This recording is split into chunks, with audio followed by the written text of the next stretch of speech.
Honourable member for Morris. Mr. Speaker, in November 2008, the Minister assembled a task force of scientists and fishers to assess the sustainable harvesting of Lake Winnipeg. In January 2011, the consensus report was received, and like most other reports received by the Sellinger government, it was ignored. On page 52 of the report, it noted that estimates of biological activity are not possible with the data available, and one way that could be improved is better information on bushing. Can the Minister share with the House the most recent estimate he has received from his department as to the volume of whitefish being trashed in the bush to rot? The Honourable Minister of Conservation. Well, thank you, Mr. Speaker, and I thank the member for the question.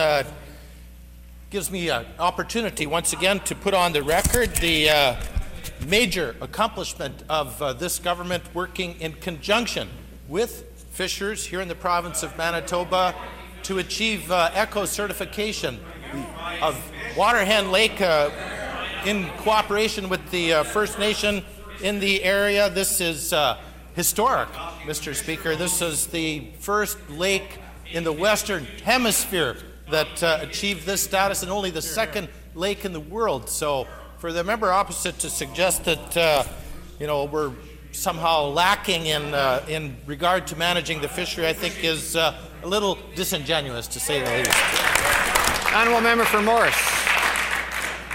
Mr. Speaker, the issue of bushing was also referenced in Sea Choice's scathing assessment of Lake Winnipeg, Lake Manitoba, and Lake Winnipeg-Osis as, quote, comparable to some of the most poorly managed fisheries in the world, end quote. They note on page 31 of the report, quote, in lieu of any reliable information on the subject, a discard rate of 40 to 60% is selected on the assumption that this rate will be conservative, end quote. Can the Minister confirm that this is the same level reported to him by his department in a briefing last month? The Honourable Minister of Conservation. Well, Mr. Speaker, it's always entertaining when members opposite bring up the topic of Lake Winnipeg. The climate change deniers across the way seem to think that everything's just fine on Lake Winnipeg, that, for example, water quality issues. Members opposite, if they were in government and they had the challenge of upgrading the North End wastewater treatment plant in the city of Winnipeg, they would ignore that. Their leader themselves has termed this a waste of money, Mr. Speaker. So really, when you want to talk about Lake Winnipeg, the climate change deniers opposite, their strategy of doing nothing is clearly on the record. Thank you, Mr. Speaker. Honourable member for Morris. Mr. Speaker, the most prevalent theme coming out of the Minister's own Lake Winnipeg Quota Review Task Force in 2011 and last week's Seafood Watch report was a lack of data upon which to make informed decisions. Can the Minister identify on what page of the 118-page Winnipeg Quota Review Task Force the recommendation was made to eliminate the Director of Fisheries position and that branch as a standalone branch, Mr. Speaker? Because I can't find it. The Honourable Minister of Conservation.